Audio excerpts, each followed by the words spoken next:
जैसे रातों में बादलों के बीच में से एकदम सफेद बिजली चमकती है, वैसे ही राम के मुख खोलने पर दांतों की कांति दिखाई देती है। तुलसीदास जी बताते हैं, बचपन में उनके बड़े बड़े और घुंघराले बाल थे और उन घुंघराले बालों की लट उनके गालों को चूमा करती थी।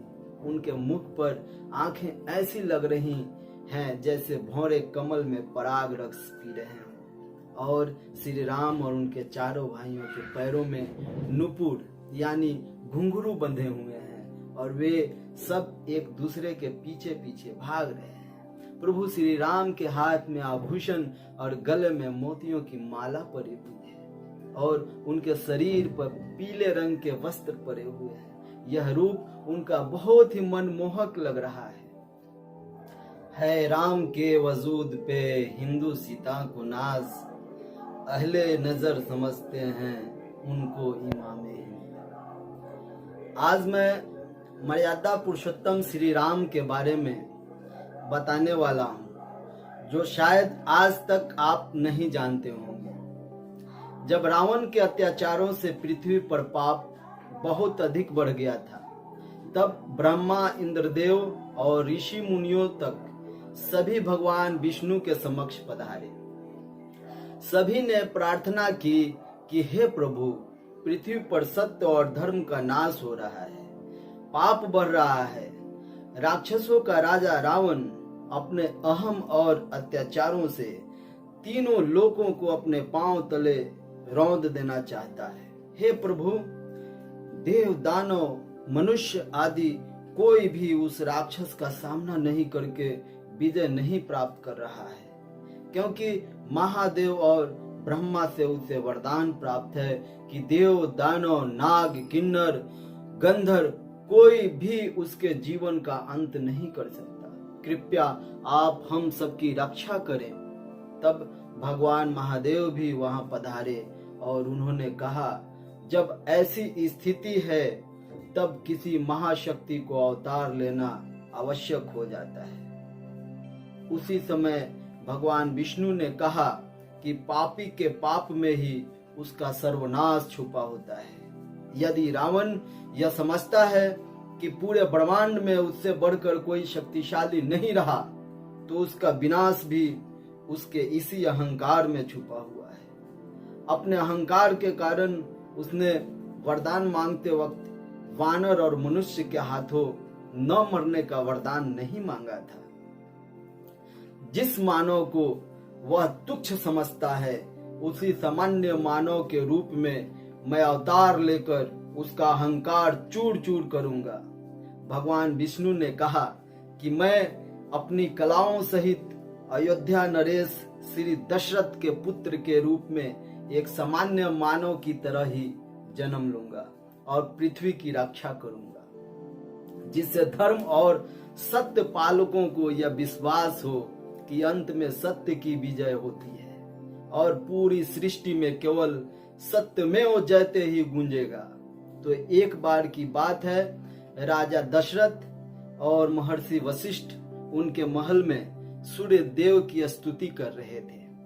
महर्षि ने कहा, राजन, आज सूर्य देव उत्तरायण में प्रवेश कर रहे हैं, इसलिए आज का दिन बहुत शुभ है।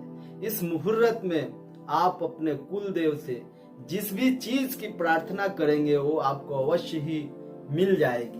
तब राजा दशरथ ने अपने कुल गुरु से एक पुत्र की मांग की। तब महर्षि ने कहा, आपको वरदान स्वरूप पुत्र की प्राप्ति जरूर होगी, परंतु आपको उसके लिए एक यज्ञ का आयोजन करना होगा। और यह यज्ञ अथर्ववेद के ज्ञाता ऋषि श्रृंग मुनि जी के इस यज्ञ के विशेषज्ञ हैं, उनके द्वारा ही संपन्न होना चाहिए।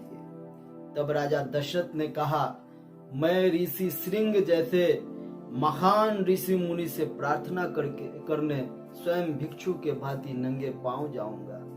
ऋषि श्रृंग अयोध्या नरेश राजा दशरथ के इस समर्पण भाव को देखकर प्रसन्न हो उठे और यज्ञ करने के लिए मंजूरी दे। यज्ञ के समय कुंड से अग्नि देव प्रकट हुए और खीर से भरा एक पात्र राजा दशरथ को प्रदान किया। इस खीर को रानी कौशल्या, रानी कैकेयी, रानी सुमित्रा, तीनों रानियों ने ग्रहण किया और तीनों रानियां गर्भवती हो गई। उधर ब्रह्मा जी ने भगवान इंद्र को आदेश दिया कि भगवान विष्णु ने धरती पर अवतार लेने का संकल्प ले लिया है।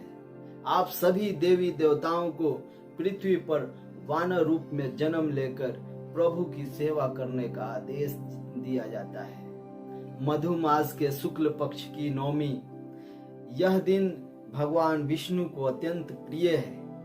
इसी शुभ मुहूर्त पर, जब न तो ज्यादा ठंड थी और न तो ज्यादा गर्मी, राजा दशरथ की रानी कौशल्या ने पुत्र को जन्म दिया। चारों ओर बधाई और आनंद का माहौल था। कुछ समय पश्चात ही मंथरा ने राजा दशरथ को सूचना दी कि रानी कैकेयी ने पुत्र को जन्म दिया है। उसके ही कुछ देर पश्चात दो दासियों ने महाराज दिया है। उसके ही कुछ देर पश्चात दो दासियों ने महाराज को सूचना दी कि महारानी सुमित्रा ने भी दो पुत्रों को जन्म दिया है। महाराज की प्रसन्नता का ठिकाना न था और इस राजा दशरथ जी के 4 पुत्र, और इस प्रकार राजा दशरथ जी के 4 पुत्र राम, लक्ष्मण, भरत और शत्रुघ्न का जन्म।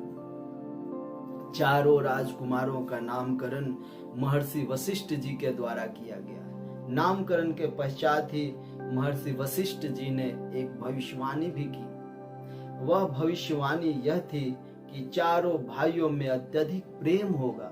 राम, लक्ष्मण और भरत शत्रुघ्न की जोड़ी 2 शरीर 1 प्राण जैसी होगी। और कुछ इस प्रकार भगवान श्री राम ने इस संसार में एक सामान्य मानव के रूप में जन्म लिया। भगवान श्री राम की बाल लीलाओं के बारे में हम 16वीं सदी के सबसे महान कवि रहे तुलसीदास जी के गद्य में किए गए वर्णन में पाते हैं। जब एक बार अवध नरेश राजा दशरथ अपने तीनों रानियों के साथ बैठे हुए थे और उनके चारों पुत्र अपनी अपनी क्रीड़ा में लगे हुए थे और राजा सहित सभी रानियां उन्हें देखकर प्रसन्न हो रहे थे। उसी दौरान भगवान श्री राम अपने माता पिता से तो कभी चंद्रमा से खेलने की जिद किया करते थे और कभी कभी अपनी ही परछाई से डर जाया करते थे। कभी घर के आंगन में ताली बजा बजा कर नृत्य किया करते थे, जिसको देखकर उनकी तीनों माताएं बहुत प्रसन्न हो जाया करती थीं। और कभी कभी अपने पसंद की वस्तु न मिलने पर गुस्सा जाया करते थे।